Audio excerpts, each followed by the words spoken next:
Hello students, कैसे हैं आप सभी। उम्मीद करता हूं कि आप सभी लोग स्वस्थ होंगे, मस्त होंगे और अपने बोर्ड एग्ज़ाम की तैयारी बेहतरीन रूप से घर पर कर रहे होंगे। तो आज की इस क्लास में आप लोगों को हम क्लास 12 की मैथमेटिक्स विषय के अंतर्गत देखिए आप लोगों को हम लगातार मॉडल पेपर सॉल्व करा रहे हैं, जैसा कि आपको पता है। और टोटल अब तक हमने 5 मॉडल पेपर सॉल्व करा दिए हैं। आज हमारा ये होगा सेट नंबर 6।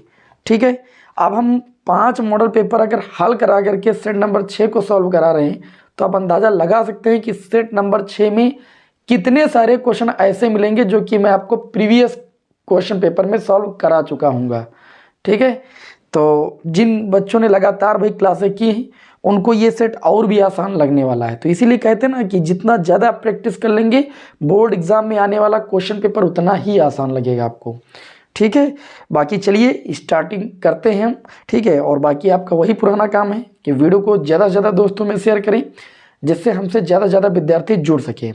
ठीक है, और चैनल पर नए हैं तो सब्सक्राइब जरूर कर लीजिएगा। ये है हमारा set number 6।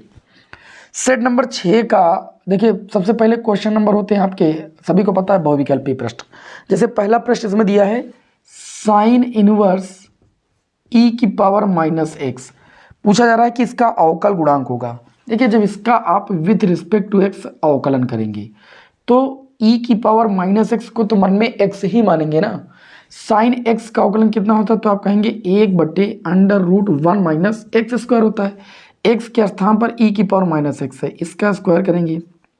Derivative with respect to x, जिसको x मानते हैं उसका अगेन अवकलन करते हैं तो e की पावर माइनस एक्स का अगेन करेंगे।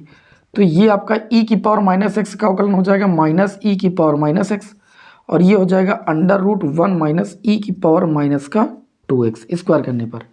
अब ऐसा कोई ऑप्शन आपके क्वेश्चन में पेपर उसमें क्वेश्चन में नहीं दिया है तो ऑप्शन लाने के लिए हम क्या करेंगे, इसमें कॉमन लेना पड़ेगा e की पावर माइनस एक्स अपान में।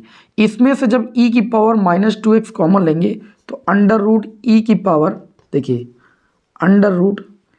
√e की पावर माइनस 2x हो गया। ठीक है, और ये अंडर के अंदर देखिए एक में कॉमन नहीं मिलेगा तो एक के बटे में चला जाएगा और जहाँ से कॉमन लिया यहाँ एक हो जाएगा तो ये हो जाएगा e की पावर माइनस एक्स अपान में √ है ना। अब थोड़ा ध्यान दीजिएगा यहाँ पर, जब e की पावर माइनस 2x को √ से बाहर निकालोगे तो ये केवल e की पावर माइनस एक्स आएगा और यहाँ पर e की पावर माइनस 2x ऊपर जाएगा तो e की पावर प्लस 2x माइनस 1 हो जाएगा। e की पावर माइनस एक्स से e की पावर माइनस एक्स कैंसिल हो जाएगा तो ये आंसर आ जाएगा 1/√e की पावर 2x माइनस 1, जो कि आपका ऑप्शन नंबर 4 जो है वो आपके इस क्वेश्चन का राइट आंसर हो जाएगा। ये ऑप्शन आपका मिल रहा है ऑप्शन नंबर 4 में, तो चौथा ऑप्शन सही हो जाएगा। चलिए हम खा पार्ट की ओर बढ़ते हैं बिना समय को लॉस किए हुए। खा पार्ट में दिया गया है कि समाकलन कीजिए। किसका समाकलन करना है, x sin x dx, इसका समाकलन करना है। समाकलन करने के लिए यहाँ पर हम खंडशः समाकलन का यूज करेंगे। देखिए अलजेब्रिक फंक्शन x है और sin x आपका ट्रिग्नोमेट्रिक फंक्शन है। आइलेट का जब सूत्र लगाएंगे तो आइलेट सूत्र में आप सभी लोग जानते हो ILATE होता है, मतलब अलजेब्रिक फंक्शन को फर्स्ट मानेंगे और ट्रिग्नोमेट्रिक फंक्शन को सेकंड मानेंगे। फर्स्ट फंक्शन हमारा छूटता है, सेकंड फंक्शन का हम क्या करते हैं, समाकलन करते हैं with respect to x minus derivative with respect to x। हम फर्स्ट फलन का करेंगे x इंटू में समाकलन ऑफ कितना हो जाएगा sin x dx, फिर जितना आता है उसका अगेन हम क्या करते हैं, समाकलन करते हैं। देखिए ये x हो जाएगा, sin x का अवकलन कितना होता है, माइनस का cos x होता है भैया, और माइनस x का x के सापेक्ष अवकलन 1 इंटू में sin x का समाकलन अभी बताया माइनस का cos x होता है, तो माइनस बाहर लेंगे ये प्लस हो जाएगा, माइनस x cos x, और यहाँ केवल cos x बचेगा। cos x का समाकलन कितना होता है, प्लस का sin x होता है और प्लस का c। ये आपके इस प्रश्न का आंसर हो जाएगा। ऑप्शन नंबर जो हमारा फर्स्ट है वो आपके इस क्वेश्चन का राइट आंसर हो जाएगा भाई। अगला है गा पार्ट। गा पार्ट में ये बोला गया है कि एक फलन है जो कि रियल टू रियल प्लस, ठीक है ना, धन पूर्णांक धन वास्तविक संख्याओं की बात की गई है, और एक फंक्शन दिया गया है fx बराबर मोड x। मोड का काम होता है संख्या को क्या करना भाई, पॉजिटिव करना। देखिए r का मतलब होता है रियल नंबर। देखिए अगर यहाँ पर हम इस तरीके से आरेख के माध्यम से बताने की कोशिश करें तो सवाल बहुत आसान हो जाएगा। रियल नंबर में जैसे हम -1 +1 0 -2 +2 ले सकते हैं ना। क्योंकि वास्तविक संख्या में ये फलन परिभाषित है, लेकिन यहाँ पर जो वास्तविक नंबर होंगे वो धनात्मक होंगे, मतलब उसमें जीरो भी नहीं लिया जाएगा। 1 2 3 4 5 इस तरीके से होंगे। अब चूंकि fx की वैल्यू जब x बराबर -1 रखेंगे तो हमको fx यहाँ पर रखेंगे -1, तो कितना प्रतिबिंब अवयव कितना मिलेगा, -1 का मॉड करेंगे +1, मतलब -1 का प्रतिबिंब हमको 1 मिलेगा। इसी तरीके से 1 रखेंगे तब भी 1 का प्रतिबिंब 1 ही मिलेगा। 0 का प्रतिबिंब हमें कोई नहीं मिलेगा। 2 का अगर हम देखें यहाँ पर, तो 2 का देखें तो -2 का कितना मिल जाएगा भैया, आपका -2 का मॉड +2 हो जाएगा, और +2 का मॉड भी +2 हो जाएगा। यहाँ एक चीज़ देखने को मिल रही कि एक से अधिक जो अवयव हैं आपके, ठीक है, यहाँ पर भाई इसको 0 को हटा दीजिए, एक से जो अधिक अवयव हैं, ठीक है, एक से अधिक अवयव का एक प्रतिबिंब है, इसका मतलब बहु एकाकी है। बहुत सारे अवयव का जब एक प्रतिबिंब होता है, एक से अधिक अवयव का प्रतिबिंब एक होता है, तो उसे हम बहु एकाकी कहते हैं। तो ये सबसे पहले बहु एकाकी हो गया, ये बात सिद्ध हो गई। आच्छादक के लिए कंडीशन क्या होती है, आच्छादक के लिए कंडीशन ये होती है कि अगर सह प्रांत में उपस्थित सभी अवयव, ठीक है, प्रांत के किसी न किसी अवयव का अगर प्रतिबिंब है, कोई खाली नहीं है, तो वह क्या कहलाता है, वह आपका आच्छादक कहलाता है। मतलब आच्छादक के लिए जो परिसर होना चाहिए वो सह प्रांत के बराबर होना चाहिए। सह प्रांत क्या होता है, जो सेकेंड आपका समुच्चय है उसमें उपस्थित सारे अवयव का समुच्चय, और जो परिसर क्या होता है, जो प्रतिबिंब अवयव होते हैं उनसे निर्मित समुच्चय की बात होती है। तो जो कि इसमें जितने भी अवयव हैं वो इधर किसी न किसी संख्या के प्रतिबिंब अवयव जरूर हैं, कोई भी एलिमेंट खाली नहीं रहेगा, ठीक है। इसी तरीके जैसे यहाँ 1 हुआ, 2 हुआ, इसी तरीके से 3 4 5 भी किसी न किसी का प्रतिबिंब अवयव होगा। तो हम ये कह सकते हैं कि इधर का सह प्रांत परिसर के बराबर है। तो परिसर किसके बराबर है, सह प्रांत के बराबर है, सह प्रांत के बराबर। अतः जब यह कंडीशन होती है तो फलन जो होता है वो आच्छादक होता है। तो ऑप्शन जैसे यहाँ पर दिए गए हैं एकाकी, दूसरा ऑप्शन दिया गया है बहु एकाकी, और तीसरा ऑप्शन दिया है अनाच्छादक, मतलब आच्छादक नहीं, सीधी सी बात, और चौथा ऑप्शन दिया इनमें से कोई नहीं। तो ऑप्शन नंबर जो फर्स्ट है वो आपके इस क्वेश्चन का राइट आंसर हो जाएगा। बहु एकाकी भी है और आच्छादक भी है। तीसरे ऑप्शन में आच्छादक नहीं है, वहां पर आच्छादक नहीं है, आच्छादक ही है। ऑप्शन नंबर सेकंड आपको सही करना होगा। अब हम घा पार्ट की ओर बढ़ेंगे भाई, है ना, हम समय को लॉस नहीं करेंगे और घा पार्ट क्वेश्चन की ओर बढ़ते हैं। देखिए पेपर ये जो मैं सॉल्व करा रहा हूँ बहुत ही अच्छा पेपर है और काफ़ी हेल्प मिलेगी आपको ऐसे क्वेश्चन पेपर को सॉल्व करने से बोर्ड एग्जाम 2025 में, ठीक। तो चलिए अब हम अगला क्वेश्चन देखते हैं। अगला क्वेश्चन ये दिया गया है कि ये तो ऑब्वियस वाला क्वेश्चन है, आप सभी लोग सॉल्व कर सकते हैं। इसमें 2 ऑब्वियस सेम ऑर्डर के हैं, ये आप हर एक विद्यार्थी सॉल्व कर सकता है। इतने आसान क्वेश्चन अगर मुझे बताना पड़ जाए तो फिर आपको पढ़ाना बेकार है। x + 2y दिया गया है और 3 दिया गया है, इसलिए इसको हिंट दे करके छोड़ रहे हैं, ठीक है। 1 दिया है, 3 दिया है और 2 दिया है, 3 दिया है। जब 2 ऑब्वियस समान कोटि के होते हैं तो उनके संगत अवयव भी बराबर होते हैं। ये 2x - y 1 के बराबर हो जाएगा, x + 2y 3 के बराबर हो जाएगा, और इन दोनों समीकरणों को हल करेंगे तो x बराबर 1 आएगा और y बराबर कितना आएगा, 1 आएगा। बस इस तरीके से निकालना है। तो ऑप्शन नंबर फर्स्ट इस क्वेश्चन का राइट आंसर हो जाएगा। अंगा पार्ट भी बहुत आसान क्वेश्चन है। इसमें 2 सदिशों के बीच का कोण दिया गया है। एक सदिश वेक्टर a बराबर हम मान सकते हैं, जो पहला सदिश दिया है 3i कैप - 2j कैप और प्लस का k कैप, और जो दूसरा सदिश दिया है इसको वेक्टर b मान ले सकते हैं हम।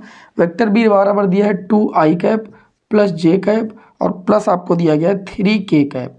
अब बात ये कहा जा रहा है कि इनके बीच का कोण क्या होगा। हम जानते हैं कोण होता है इनके बीच का cos थीटा, जैसे हमने सभी लोगों ने पढ़ा है। cos थीटा बराबर होता है vector a dot vector b अपन में mod vector a mod vector b, यही तो होता है। या vector a dot vector b बराबर mod vector a vector b cos theta होता है, जहाँ थीटा जो होता है वो वेक्टर a वेक्टर b के बीच का बना कोण होता है। तो यहाँ पर जब हम cos थीटा निकालेंगे तो vector a dot vector b मतलब इस सदिश का इस सदिश के साथ मल्टीप्लाई करेंगे, तो हम डायरेक्ट मल्टीप्लाई किए लेते हैं। देखिए i वाले का i के साथ ही होगा, तो 3 दूनी कितना हो जाएगा 6 और 2, और यहाँ पर j डाट के j का मल्टीप्लाई 1 तो 2, ये माइनस का 2 हो जाएगा। यहाँ k डाट k का मल्टीप्लाई करेंगे प्लस का 3 हो जाएगा, अपान में अंडर रूट मॉड a1 का मतलब पहले सदिश का परिमाण निकालना है। तो 3 का स्क्वायर 9, 2 का स्क्वायर 4, 1 का स्क्वायर 1, 9 4 13 1 14, अंडर रूट 14 हो जाएगा। अंडर रूट 2 का स्क्वायर 4, 1 का स्क्वायर 1, 3 का स्क्वायर 9, 9 1 10 4 14, अंडर रूट 14। इस तरीके से 3 6 3 9, 9 से 2 जाएगा तो ये आपका 7 बचेगा। अंडर रूट 14 का गुणा करेंगे तो 14 हो जाएगा, 7 दूनी 14, 1/2। कॉस थीटा बराबर 1/2। कॉस कितने की वैल्यू होती है, तो आप कहेंगे कॉस 60 की वैल्यू होती है। तो थीटा बराबर कितना आ जाएगा, 60 डिग्री। तो कोण कितना आ जाएगा भाई, 60 डिग्री। इस तरीके से बहुविकल्पी प्रश्न आपके सॉल्व होते हैं। अब हम बढ़ते हैं प्रश्न संख्या 2 की ओर। दूसरे का पार्ट देखते हैं। दूसरे के पार्ट में दिया गया है कि एक सदिश दिया गया है आई कैप और प्लस का जे कैप और प्लस का के कैप, ये सदिश दिया गया है। अब इसकी दिक् कोज्याय निकालना है। जब किसी सदिश की कोज्याय निकालनी होती है, देखिए यहाँ पर आगे जो I1 का गुणांक होता है इसको बोलते हैं A1, इसकी वैल्यू 1 है। जो जे कैप का गुणांक है इसको बोलते हैं A2, इसकी वैल्यू भी 1 है। और जो के कैप का गुणांक है वो होता है A3, इसकी भी वैल्यू 1 है। तो दिक् कोज्याय, पहली दिक् कोज्याय होती है L को लिखते हैं A1 अपान में under root A1 square plus A2 square plus A3 square. समझ रहे हो मेरी बात। और जो दूसरी दिक् हो जाती है M, उसको लिखते हैं A2 अपान में under root A1 square plus A2 square plus A3 square. इस तरीके से निकालते हैं। n की वैल्यू कैसे निकालेंगे, A3 अपान में under root A1 square plus A2 square plus A3 square. तो पहली दिक् कोज्या हो जाएगी A1 की वैल्यू 1, अंडर रूट A1 की वैल्यू भी 1, A2 की वैल्यू भी 1, इसलिए अंडर रूट 3 आएगा। और दूसरी दिक् कोज्या भी 1/√3 और तीसरी दिक् कोज्या भी 1/√3। इसे दिक् कोज्या बोलिए या दिक् कोसाइन बोलिए। तो इस तरीके से ये क्वेश्चन आपका सॉल्व होता है। दूसरे के पार्ट की ओर बढ़ते हैं, है ना। समय न लॉस करें, क्यों, आप लोग एक के बाद एक क्वेश्चन को देखते जाइए। पार्ट में दिया गया है यदि साइन इनवर्स 1/2, साइन इनवर्स 1/2 बराबर कितना दिया गया है आपको, tan इनवर्स x दिया गया है। आपसे प्रश्न में पूछा जा रहा है तो ये बताइए x का मान कितना होगा। देखिए इसे आप लिख सकते हैं साइन इनवर्स 1/2 जो होता है वो साइन 30 की वैल्यू होती है। कितने की वैल्यू होती है, साइन 30। और साइन 30 को लिख सकते हैं π/6 बराबर कितना हो जाएगा, ये हो जाएगा tan inverse x। Sine inverse sine theta, theta बराबर होता है यानी π/6 बराबर ये आपका हो जाएगा tan inverse x। tan inverse इधर लाएंगे तो ये हो जाएगा tan π/6 बराबर कितना हो जाएगा x। tan π/6 का मतलब tan 30 डिग्री, और tan 30 डिग्री की वैल्यू कितनी होती है, 1/√3। तो x की वैल्यू जो आ जाएगी वो 1/√3 आ जाएगी।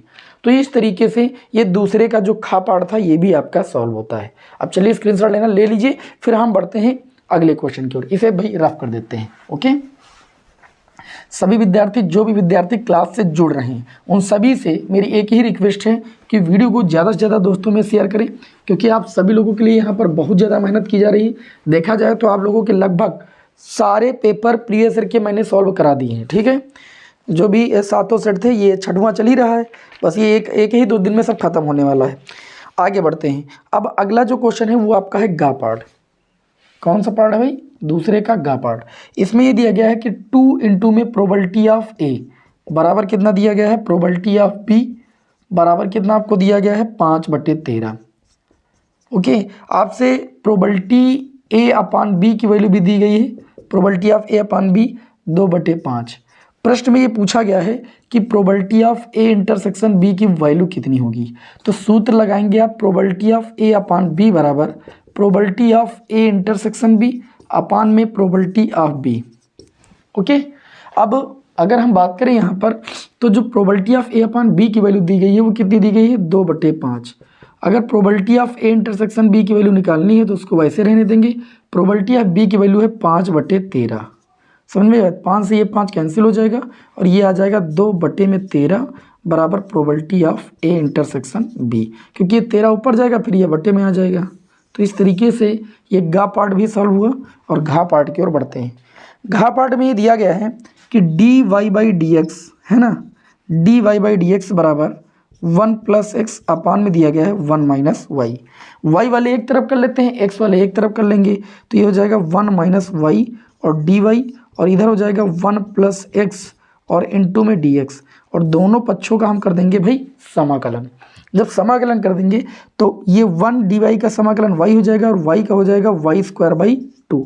1 का x के सापेक्ष x हो जाएगा और x का x के सापेक्ष x² / 2 प्लस c भी आप जोड़ सकते हो। यही आपके इस क्वेश्चन का आंसर हो जाएगा।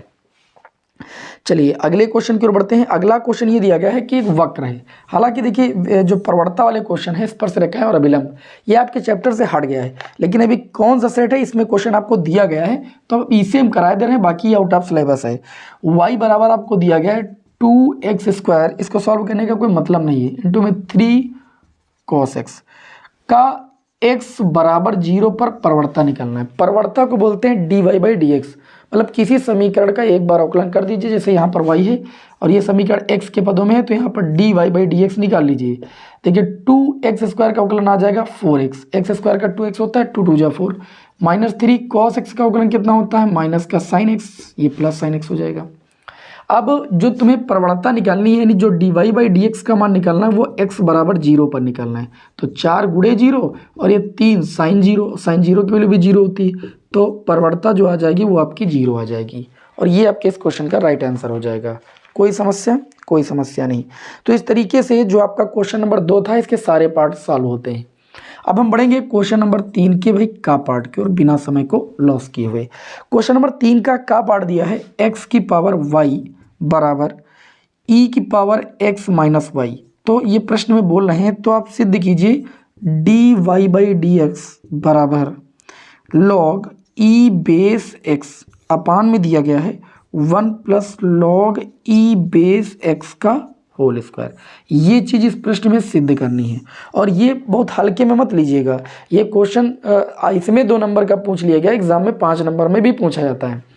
इसमें आपको सावधानी क्या बरतनी है, देखिए x की पावर y, जब चर की पावर चर होता है तो हम log पहले लेते हैं, और जब log लेंगे तो y आगे आ जाएगा, ये y log x हो जाएगा। इसमें x माइनस वाई आगे आ जाएगा, और ये log e बेस आपका e हो जाएगा।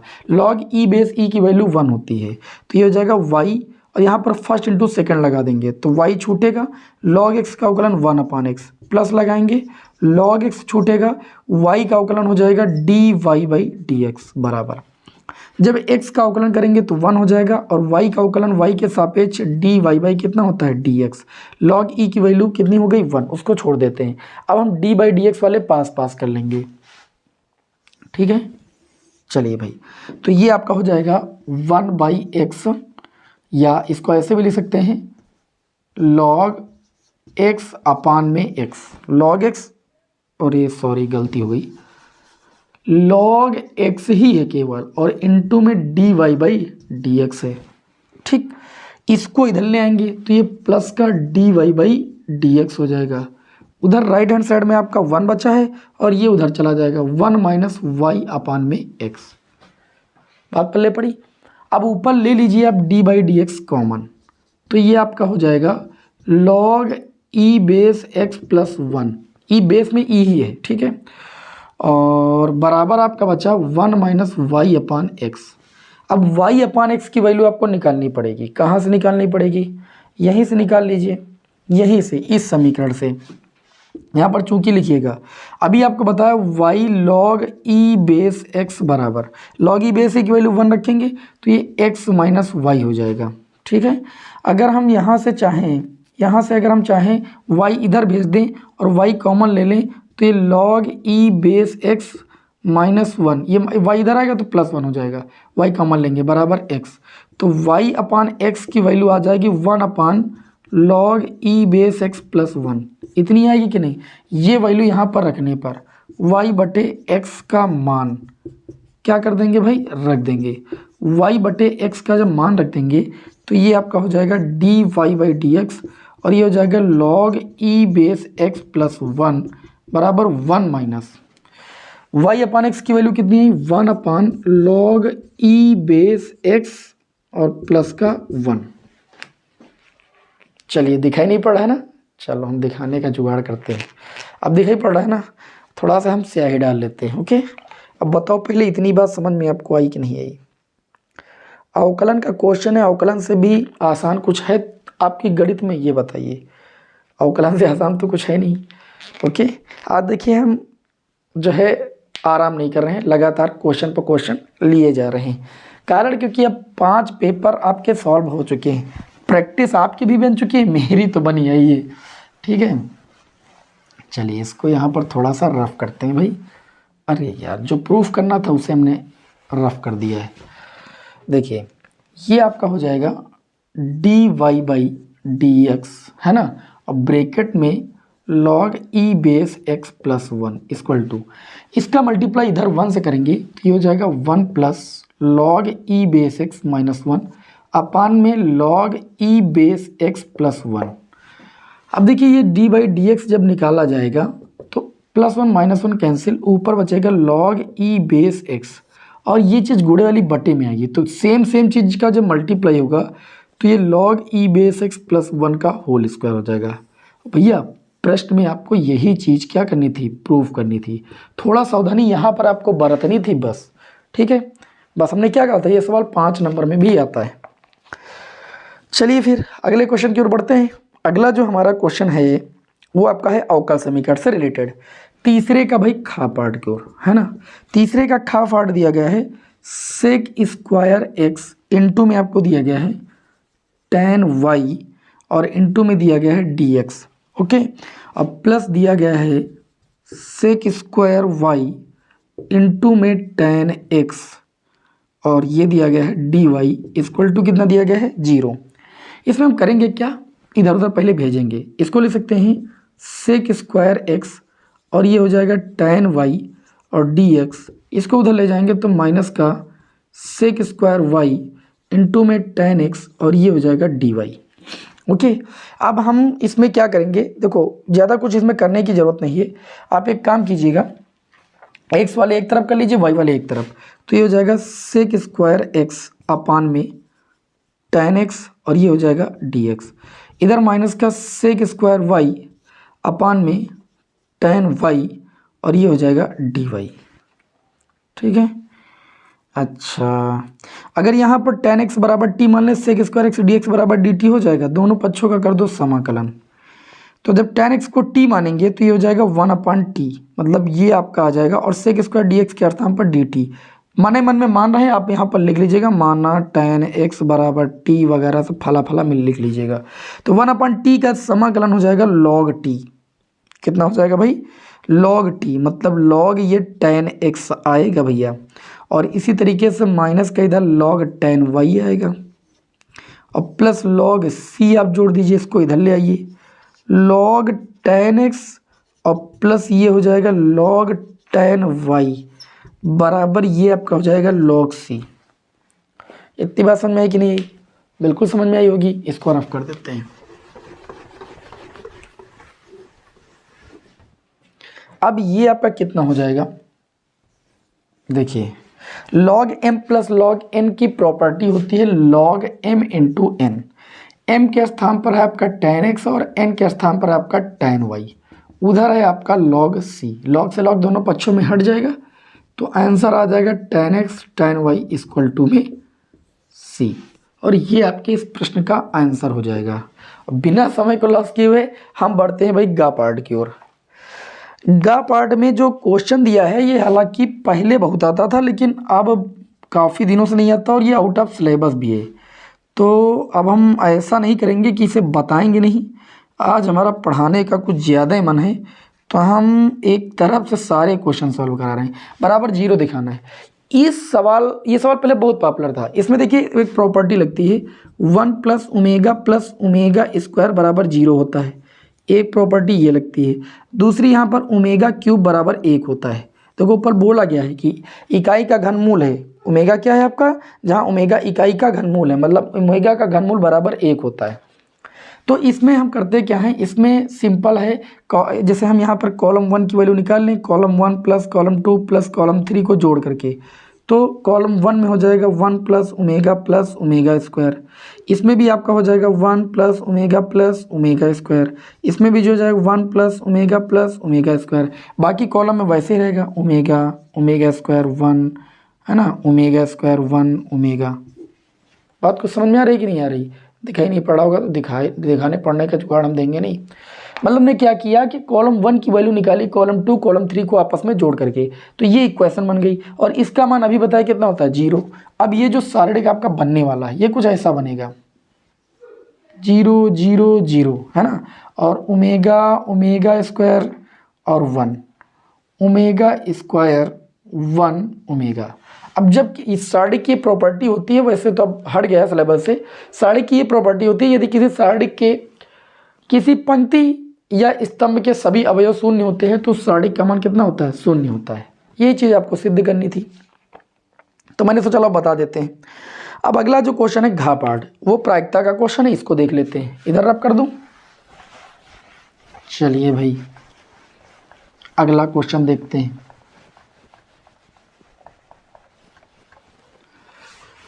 अगला जो क्वेश्चन है वो भी एक प्रायिकता का बढ़िया क्वेश्चन है। घटनाएं स्वतंत्र जब होती हैं तो उसकी प्रॉपर्टी को लगाते हुए आपको क्वेश्चन सॉल्व करना है भाई। तो अगले क्वेश्चन में बोला गया है घा पार्ट में कि यदि, ध्यान दीजिएगा, प्रोबेबिलिटी ऑफ ए बराबर कितना दिया गया है 0.5 और प्रोबेबिलिटी ऑफ बी बराबर आपको दिया गया है 0.4। ए और बी स्वतंत्र घटनाएं हैं तो पहले ऑप्शन में आपको निकालना probability of A intersection B. जब दो घटनाएं स्वतंत्र होती हैं तो probability of A intersection B बराबर होता है प्रोबेबिलिटी ऑफ ए इंटू में प्रोबेबिलिटी ऑफ बी। सूत्र तो याद है होगा। तो ये आपका हो जाएगा प्रोबेबिलिटी ऑफ ए की वैल्यू 0.5 और प्रोबेबिलिटी ऑफ बी की वैल्यू 0.4। 5 चौक 20 है ना, 0.2 अंक आगे, मतलब ये 0.2 आ जाएगा। दूसरे ऑप्शन में आपसे क्या पूछा गया है, दूसरे ऑप्शन में आपसे पूछा गया है कि probability of A union B की वैल्यू कितनी होगी, ए यूनियन बी की वैल्यू। तो आप सभी लोग एक सूत्र पढ़े हैं कि probability of A plus probability of B बराबर probability of A union B plus probability of A intersection B. पढ़े हो कि नहीं पढ़े हो? तो प्रोबेबिलिटी ऑफ ए की वैल्यू है भैया 0.5 और प्रोबेबिलिटी ऑफ बी की वैल्यू है भैया 0.4। आपको निकालना probability of A union B, इसको रोक लो, इसको इधर ले आओ, तो माइनस का probability of A intersection B जिसकी वैल्यू आ चुकी है 0.2। अब वैल्यू मिल जाएगी probability of A union B, ये हो जाएगा 0.9 और 0.9 से 0.2 जाएगा, ये 0.7 आ जाएगा probability of A union B की वैल्यू। मस्त क्वेश्चन था, प्रॉपर्टी पर आधारित था। इस तरीके से जो तीसरे के सभी पार्ट होते हैं वो आपके होते हैं सॉल्व। अगला जो क्वेश्चन है 4 का पार्ट।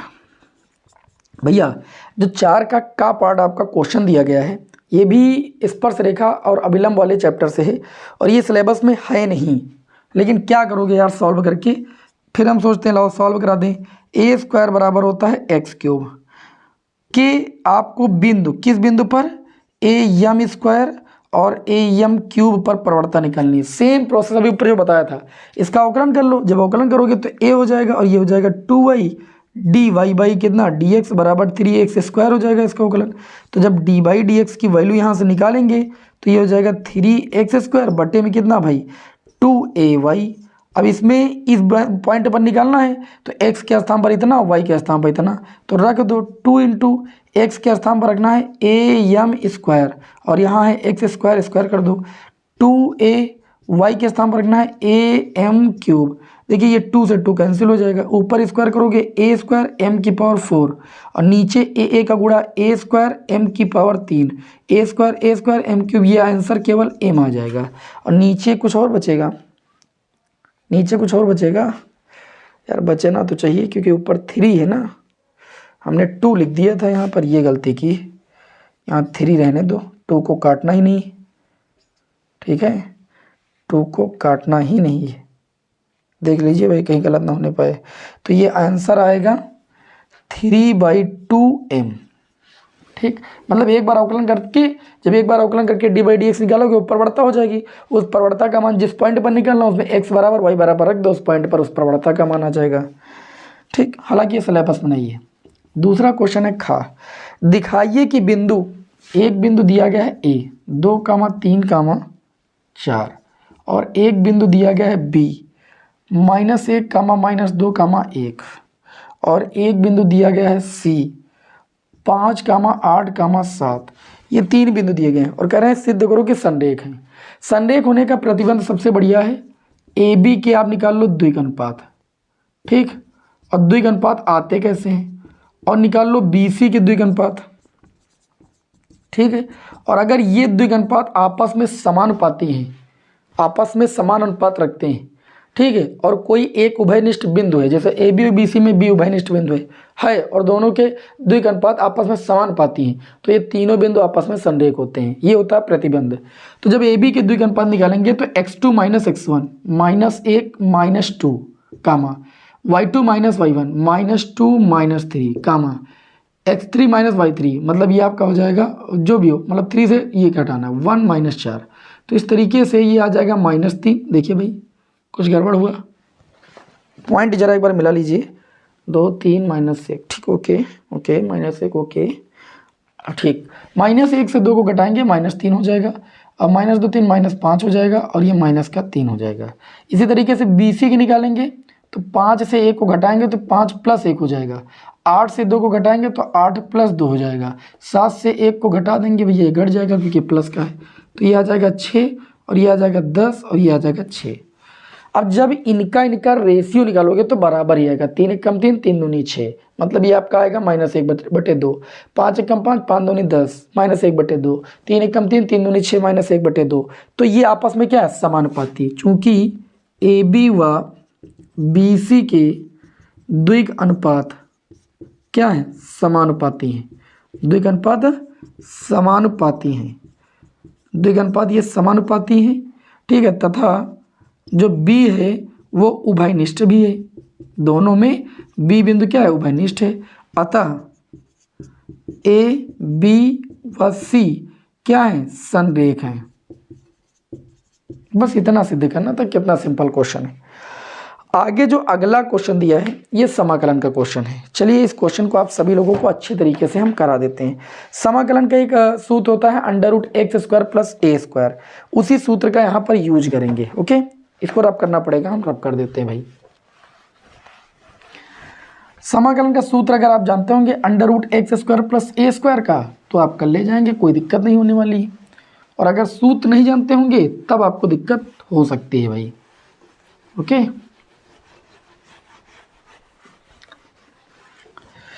अब जो अगला क्वेश्चन है इसको देखते हैं। ये कह रहे हैं समाकलन कीजिए, इसको i के बराबर पहले मान लेंगे। समाकलन of √5 + 2x + x² dx, 5 + 2x + x², इसका हमें क्या करना भैया समाकलन करना है। ठीक है, तो इसका समाकलन करने के लिए सबसे पहले इसको बनाएंगे हम a² + x² के रूप का।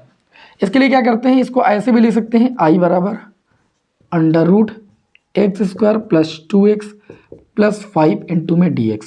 पहले x² का गुणांक देखते हैं, जैसे कक्षा 10 में आप द्विघात समीकरण को हल करते थे। x² का गुणांक अगर 1 है तो फिर आ जाते हैं x के गुणांक पर, और x के गुणांक का आधा करके उसका वर्ग करते हैं और जो आती है संख्या वो जोड़ते हैं और घटाते हैं पूर्ण वर्ग बनाने के लिए। तो यहाँ पर जब हम x का गुणांक 2 है उसका आधा करेंगे तो आएगा 1, और 1 का वर्ग करेंगे तो आएगा 1। अब जो आया है इसी को इस समीकरण में जोड़ देंगे और घटा देंगे, तो x² + 2x, इसमें 1 को जोड़ देंगे और 1 को घटा देंगे, बस ये पूर्ण वर्ग बन जाएगा। तो i बराबर हो जाएगा √x + 1 का होल स्क्वायर और +4 हो जाएगा, उस 4 को लिख सकते हैं 2 का होल स्क्वायर और इंटू में dx। हम मान लेंगे यहाँ पर कि माना x + 1 बराबर t, तो हमको मिल जाएगा dx बराबर dt, क्योंकि x का 1 हो जाएगा, 1 का 0, dt का dt/dx, dx इधर आ जाएगा तो dx बराबर dt। ये सवाल बन गया √t² + a² और dt या 2 का स्क्वायर और dt। अब एक सूत्र होता है, सूत्र सभी लोगों को ये आना बहुत जरूरी है। √x² + a² का जो समाकलन होता है वो होता है x/2 √x² + a² + a² log bracket के अंदर x + √x² + a²। ये सूत्र होता है, एक बार देख लेते हैं कहीं पर कोई त्रुटि तो नहीं है। x/2 √x² + a² + a²/2 log x + √x² + a²। ये भैया सूत्र होता है आपका। इस सूत्र में वैल्यू को आपको पुट कर देना है +c बस। ठीक है, तो इसमें क्या है, a के स्थान पर 2 है और बाकी t है, तो हो जाएगा t/2 √t² + a का स्क्वायर 2 का स्क्वायर 4 कर दो या वैसे रहने दो, a² 4/2 है ना, और लॉग ये हो जाएगा √x यानी t + √t² + 2 का स्क्वायर 4 और प्लस का c। अब t जिसको माने थे वैल्यू पुट कर दो, x plus 1 by 2 under root x plus 1 का होल स्क्वायर प्लस 4 प्लस 2 2 जा 4 लॉग ब्रैकेट के अंदर x plus 1 plus under root x plus 1 का होल स्क्वायर प्लस 4, और ये आपके इस क्वेश्चन का राइट आंसर हो जाएगा। स्क्रीनशॉट आप ले सकते हैं। तो भाई अब हम इसे रफ कर देते हैं और बढ़ते हैं नेक्स्ट क्वेश्चन की ओर। बढ़िया क्वेश्चन था ये भी समाकलन का, और ऐसे क्वेश्चन भी एग्जाम में आते हैं, इसलिए प्रैक्टिस बहुत ज़रूरी है। हल्के में लेकर किसी क्वेश्चन को नहीं चलना है। चलिए अब अगले क्वेश्चन को देख लेते हैं। आधे घंटे से ऊपर हो चुका है, क्यों पढ़ाते पढ़ाते कब समय कितना बीत जाता है पता ही नहीं चलता है। ठीक है, अगर आप मेहनत से पढ़ रहे होंगे तो आपको समय का पता ही नहीं चलेगा। चलिए देखते हैं भाई अगला क्वेश्चन, और अगला क्वेश्चन भी बढ़िया क्वेश्चन है। ये घा पार्ट है और इसमें बोला गया यदि y इक्वल टू एक्स की पावर x, तो ये बताइए dy बाई डी एक्स की वैल्यू कितनी होगी। बढ़िया क्वेश्चन है। इसमें लॉग ले लेंगे क्योंकि चर की पावर चर है, तो log y बराबर ये हो जाएगा x log x। अवकलन करेंगे log y का अवकलन हो जाएगा 1/y, y का हो जाएगा dy बाई डी एक्स। इसमें x हो जाएगा, फर्स्ट वाले को छोड़ेंगे, log x का अवकलन हो जाएगा 1/x और प्लस फिर log x यानी सेकंड को छोड़ेंगे, x का x के सापेक्ष अवकलन 1। तो जब डी बाई डी एक्स की वैल्यू निकालेंगे तो y इधर आ जाएगा गुणे में, x से x कैंसिल, ये 1 प्लस कितना हो जाएगा log x। y मानी भी वैल्यू है तो y के स्थान पर वैल्यू रख देंगे, x की पावर x ब्रैकेट में 1 प्लस log x, और ये आपके इस क्वेश्चन का राइट आंसर। इस तरीके से जो आपका क्वेश्चन नंबर 4 था इसके भी सभी पार्ट सॉल्व होते हैं। आगे बढ़ते हैं क्वेश्चन नंबर 5 के का पार्ट की ओर। क्वेश्चन नंबर जो 5 का पार्ट है, ठीक है, इसमें जो है ये आपका न्यूनतमीकरण ज्ञात करना है, रैखिक प्रोग्रामन की समस्या, जो कि अब तक के कई पेपरों में हजारों बार हो चुकी है। उसके बाद बात करेंगे खा पार्ट की ओर। खा पार्ट में न्यूनतम दूरी, ये भी पिछले सेट में आपको सॉल्व कराया है। और उसके बाद अगर हम बात करें गा पार्ट, इसको हम देख लेते हैं क्योंकि तुल्यता संबंध का है और मैंने पहले से ही डिसाइड कर दिया है कि तुल्यता संबंध पर एक क्वेश्चन जरूर आता है। किसी दिए गए संबंध को तुल्यता संबंध सिद्ध करने के लिए उसे हमें स्वतुल्य सिद्ध करना होता है, सममित सिद्ध करना होता है और संक्रामक सिद्ध करना होता है। अगर वह दिया गया संबंध स्वतुल्य होता है, सममित होता है, संक्रामक होता है, तो उस संबंध को हम एक तुल्यता संबंध के नाम से जानते हैं। अब गा पार्ट में यही दिया गया है कि एक रिलेशन है, संबंध है, और इसमें दिया गया है कि ए कामा बी, ए और बी में एक रिलेशन है। रिलेशन क्या डिफाइन है, ए माइनस बी। ए माइनस बी किसका गुणज है, 5 का गुणज है। क्या है भाई, 5 का गुणज है। एक समुच्चय z बराबर दिया है, पूर्णांकों का समुच्चय एक तुल्यता संबंध है। ठीक है, पूर्णांकों के समुच्चय पर यह संबंध परिभाषित है। सबसे पहले हम सतुल्य दिखाते हैं, एकदम शॉर्ट में समझाते हैं, और मैंने इस क्वेश्चन को कराया भी है, कई बार कराया है। ठीक है, 1 शॉर्ट क्लास में भी इसी क्वेश्चन को कराया है। सतुल्य के लिए क्या करते हैं हम, सतुल्य के लिए मान के चलते हैं कि कोई एलिमेंट जो होता है वो स्वयं से संबंधित होना चाहिए। फॉर ऑल जो एलिमेंट होना चाहिए वो दिए गए समुच्चय से होना चाहिए। तो जब ए कामा बी दिए गए रिलेशन में बिलोंग करता है तो ए माइनस बी 5 से ए माइनस बी 5 का गुणज है। जब ए दिए गए रिलेशन में बिलोंग करेगा तो कंडीशन एक नई बन के आएगी, ए माइनस ए, जिसकी वैल्यू 0 आएगी। और 0 जो होती है वो प्रत्येक संख्या से विभाज्य होती है, 5 से विभाज्य है। और अगर ये कंडीशन हमारी सत्य हो गई, भाई 0 5 से विभाज्य है, तो हम ये कह सकते हैं कि अतः जो आर होगा वो क्या होगा, सतुल्य होगा। इस तरीके से हम सतुल्य सिद्ध करते हैं। फिर सममित के लिए क्या करते हैं भाई, सममित के लिए हम मानते हैं कि ए कामा बी दिए गए रिलेशन में बिलोंग करता है। तो ए कामा बी अगर दिए गए रिलेशन में बिलोंग कर रहा है तो ए माइनस बी 5 का क्या है भैया, 5 का गुणज है। अब इसको हम क्या ऐसे लिख सकते हैं, माइनस का मान ले लीजिए, या इसको हम बी माइनस ए लिख सकते हैं ना। क्या करते हैं, इसको हम माइनस अगर कॉमन ले लें तो ये बी माइनस ए हो जाएगा कि नहीं हो जाएगा। ठीक है, तो जब ए माइनस बी 5 का गुणज है, जैसे मान लीजिए कोई संख्या 10 है वो 5 से गुणज है, तो क्या माइनस का 10 5 का गुणज नहीं होगा, बिल्कुल होगा। ठीक है, तो कहने का मतलब जो है, वैसे तो इसमें विभाज्य होना चाहिए, गुणज दिया है क्या, अच्छा कोई दिक्कत नहीं है। तो b माइनस ए बी क्या होगा, 5 का गुणज होगा। अब यह कंडीशन अगर भैया सत्य है तो यह कंडीशन सत्य होने का मतलब कि जो b कामा a है वो भी दिए गए रिलेशन में बिलोंग कर गया। फॉर ऑल जो a कामा b है वो कहाँ से आएगा, दिए गए समुच्चय z से आएगा, जो कि पूर्णांकों का समुच्चय। तो a कामा b अगर दिए गए रिलेशन में बिलोंग करता है और b कामा a दिए गए रिलेशन में बिलोंग करने लगता है तो हम कह सकते हैं कि जो r है वो क्या है, सममित है। r क्या है, सममित। अब अगला संबंध हम दिखाते हैं संक्रामक संबंध। कौन सा संबंध, संक्रामक संबंध। संक्रामक में क्या दिखाते हैं कि जो a कामा b है वो दिए गए रिलेशन में बिलोंग करता है और b कामा c भी दिए गए रिलेशन में बिलोंग करता है। तो आपको a कामा c दिए गए रिलेशन में बिलोंग करके दिखाना होता है दोनों समीकरण के माध्यम से। अगर a कामा b दिए गए रिलेशन में बिलोंग करता है तो a माइनस b जो है वो 5 का क्या है, गुणज है कि नहीं है। तथा अगर b कामा c दिए गए रिलेशन में बिलोंग करेगा तो इससे कंडीशन जो बनेगी वो बनेगी b माइनस c 5 का गुणज है। होगी कि नहीं बताओ। अभी का समीकरण 2 बना लो, इका समीकरण 1 बना लो और समीकरण 1 व 2 से, समीकरण 1 प्लस 2 से जब समीकरण 1 2 को जोड़ोगे a माइनस बी में b माइनस सी जोड़ोगे, b से b कैंसिल हो जाएगा, ये केवल माइनस a माइनस सी आ जाएगा। a माइनस सी 5 का गुणज है। ये कंडीशन आ गई कि इन्हें दोनों को जोड़ने के बाद। ये कंडीशन आने का सीधा सा मतलब है कि a कामा सी भी दिए गए रिलेशन में बिलोंग कर रहा है। फॉर ऑल a कामा सी कहाँ से आएगा, दिए गए समुच्चय z से आएगा। जब कोई संबंध सतुल्य हो जाए, सम्मित हो जाए, संक्रामक हो जाए तो हम ये कह सकते हैं अतः R एक क्या है भाई, तुल्यता संबंध है। R एक क्या है, तुल्यता संबंध है।